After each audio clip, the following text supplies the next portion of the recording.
복사나무. 복사나무는 누구나 알고 있는 과실나무로 장미과에 속하는 낙엽성 소규목이다. 함경도를 제외한 우리나라 어느 곳에 가도 복숭아 과수원이나 집가에 서 있는 복사나무를 볼 수 있다. 복사나무는 복숭아 나무라고도 알려져 있다. 그 밖에도 도, 도화수, 선과수, 선목 등 수많은 이름이 있다.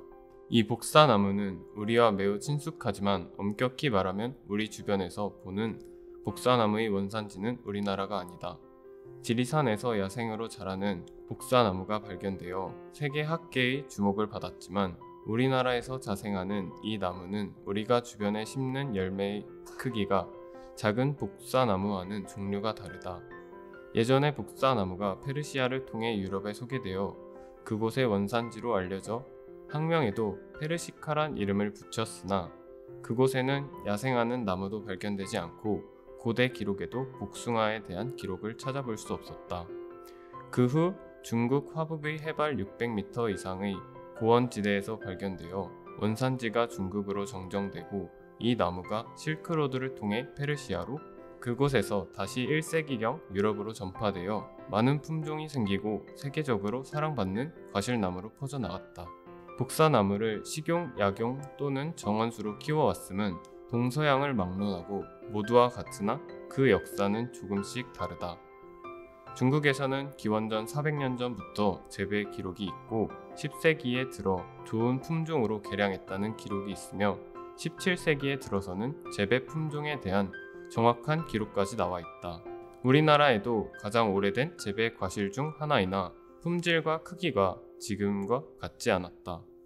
경제적인 가치가 있는 복사나무 품종을 키우기 시작한 것은 1906년 유럽을 통해 품종과 재배술이 전해지면서부터이다. 복사나무의 열매, 복숭아는 꽃이 화사한 만큼이나 달콤하다. 우리나라에서는 대개 과실을 그대로 먹는 것이 보통이나 외국에서는 통조림용으로 많이 이용하고 있다. 복사나무는 약용으로도 그 이름이 높다. 보통 씨라고 얘기하는 과실의 과육을 제외한 딱딱한 부분을 핵이라 부르는데 한방에서는 이를 도인이라 하여 이용한다. 도인은 한쪽 끝이 뾰족한 달걀 모양이고 갈색의 내종피로 쌓여 있으며 내부는 흰색으로 여기에서는 특이한 냄새가 난다. 탈핵인이라고도 하며 피가 몰리는 어혈, 진통, 진액, 해소, 변비, 각기, 감기, 발모 등의 치료제로 다양하게 사용되었다. 또한 흰 꽃이 반쯤 피었을 때 이를 따서 말린 것을 백도화라고 하여 이뇨제로 썼고 잎은 도엽이라 하여 어린이 피부병 치료에 열매를 통째로 말려 도효라 하고 이를 정신병 질환의 약재로 쓰기도 하였다. 중국 고사에 등장하는 복사나무는 대부분 장수 또는 힘과 연결된다. 손오공은 100년에 한 번씩 열리는 하늘 나라의 천도 복숭아를 훔쳐먹고 괴력을 얻었는가 하면 중국 한나라 때 동방삭이라는 사람은 성왕모가 한 무제에게 가져다 주는 복숭아 3개를 먹고 3000년을 살았다는 이야기를 보면 이 복사나무가 몸에 좋은 것만은 틀림이 없다. 또한 우리나라에는 처녀들이 달빛 아래에서 복숭아를 먹으면 예뻐진다는 이야기가 있는데 밤에 먹는 이유는 징그러운 복숭아 벌레를 보지 않고 먹기 위해서라고 하니 그러면서까지 예뻐지려는 처녀들의 간절한 소망을 알 수 있다. 그 밖에도 복사나무의 뿌리 껍질은 다른 나무들을 접목할 때 겨울 옷으로 쓴다. 개성에서는 꽃잎으로 술을 담가 도와주라 하여 약주로 애용하였다. 씨에서 뽑은 담황색 기름은 편도유라 하여 약이나 비누 제조에 쓰고 목재의 질 또한 연에서 농기구나 세공품으로도 쓰였다고 하니 열매, 꽃, 잎, 목재, 뿌리까지 버릴 것 하나 없는 나무이다. 먹기에는 개량한 외래종이 좋으나 약효에는 씨를 뿌려 끼운 재래종이 좋다고 한다. 우리나라에서나 중국에서나 이 복사나무는 신령스럽고 길을 한 존재로 생각했는가 하면 무서워 멀리하기도 했다. 중국에서는 옛날부터 복사나무는 신령을 달리 볼 수 있고 명을 길게 하여 목숨을 연장시키는 영약 또는 선약이라 하여 선목 또는 선과라 부르며 이것을 먹으면 사악한 기운을 떼어버리고 악마를 없애버린다고 하여 가까이 두었다. 한나라 시절에 황궁에서는 사악한 것을 물리치는 벽사신앙으로 매년 정월묘일에 복사나무 막대기를 만들어 귀신, 잡귀신을 쫓는 연례 행사가 있었다고 한다. 이에 영향을 받아서인지 우리나라에도 굿할 때는 이 나무를 가지고 신령 장수대로 써서 귀신을 쫓았다고 한다. 또 부적에 찍는 도장은 반드시 복사나무로 조작해야 했고, 어린 아이의 돌날 복숭아 모양을 새긴 반지를 끼워주는 어린이 사망률이 높던 시절 잡귀로부터 아이를 지키기 위한 방법이었다.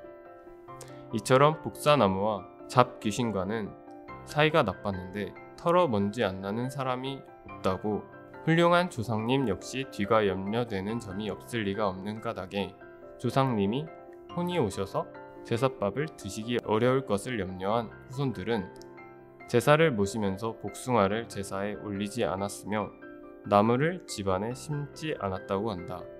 그러나 복사나무를 집안에 심지 않은 것은 오직 앞서간 조상님만을 위해서라기보다는 매년 봄이 되면 대지를 뒤덮는 봄 기운에 왠지 들뜨는 관연한 여식의 마음을 한가득 피어나는 복사꽃의 화사함이 자극하여 바람 들까 걱정한 부모의 마음이 함께 움직인 것은 아닐까 하는 생각도 든다.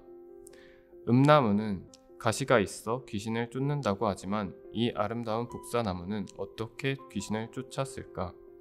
본초 강목에 따르면 옛날의 복사나무는 지금처럼 달콤하지 않고 몹시 시었으며 먹고 나서도 속이 편치 않은 까닭에 귀신이 무서워하였다고 한다. 복사나무는 여인을 상징하는 나무로 나타나기도 한다. 많은 옛노래에 복사꽃의 모습이 젊고 아름다운 여인을 비유하여 나오는가 하면 열매는 산모가 아기를 가지면 먹는 과일의 하나의 잉태의 상징이기도 하다. 열매를 많이 먹어 다산을 의미했을 것이다. 복사나무는 또한 타락한 여색을 상징하기도 한다. 소나무와 대나무는 사람을 청아하게 하는 반면 복사나무는 천하게 만든다고 했고, 이는 집안에 나무를 심기 꺼려한 이유 중의 하나였다. 복숭아 모양의 특징이 여자의 성을 닮아서 이를 음양사상과 연결시켜 고상하지 못하다고 여기기도 했다. 이러한 복사나무의 아름다운 꽃나무 모양, 먹으면 장수하고 몸에 좋으며 여인을 상징하는 모든 특징이 어우러져 만들어낸 이야기가 무릉도원이 아닌가 싶다. 옛날 중국의 무릉이란 어부가 갔던 곳, 사방이 복사꽃으로 환하고 아름다운 여인이 있는 곳에서 달콤하고 몸에 좋은 과실을 먹으며 지내는 곳이니 이곳이 바로 세상을 떠난 별천지의 선경, 도원경이 아닐 수 있을까. 후한 때 유신, 완조라는 두 사람이 천태산에 올라갔다가 복사나무가 있는 곳에서 여인들과 지내다 고향 생각에 내려와 보니 벌써 7대가 지났더라는 이야기가 있고 보면 옛사람들은 복사나무를 통해서 이상적인 삶을 꿈꾸었던 것 같다. 복사나무는 그 꽃의 모양새가 벚나무, 살구나무 등과 매우 비슷하다. 꽃은 4월에서 5월에 걸쳐 잎보다 먼저 피거나 동시에 피는데 보통 아름다운 분홍빛 꽃잎을 달고 있으나 품종에 따라 조금씩 다르다. 식물학자, 과수를 하거나 꽃을 보려고 화목으로 쓰고자 하는 이들은 각기 나름대로의 기준으로 수많은 품종을 만들고 분류하였다. 복사나무는 정원수는 물론 분재나 꽃꽂이를 위한 절화로도 쓰인다.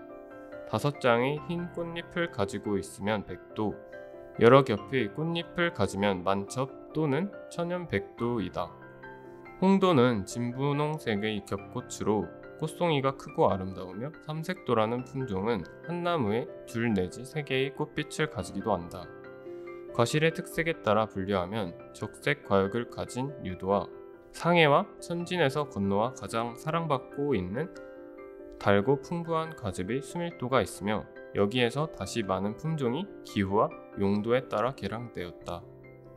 현재 우리나라에서 가장 많이 재배되는 종류로 백도와 황도가 있고 통조림으로 쓰는 대구보, 일찍 열매를 맺는 포목조생 등 헤아릴 수 없을 만큼 많은 종류가 있다.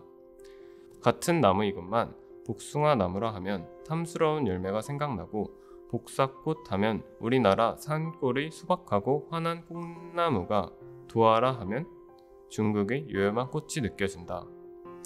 두보를 비롯하여 얼마나 많은 시인이 그 꽃의 자태를 노래했던가. 이 복사꽃이 촘촘한 봄비에 젖어 겉으로 드러나던 화려함이 빗물에 젖어들고 하나둘씩 떨어진 꽃잎이 흙바닥에 어지러진 산골에 비오는 봄. 그 고적함이 마음을 더없이 맑게 할 듯 싶다.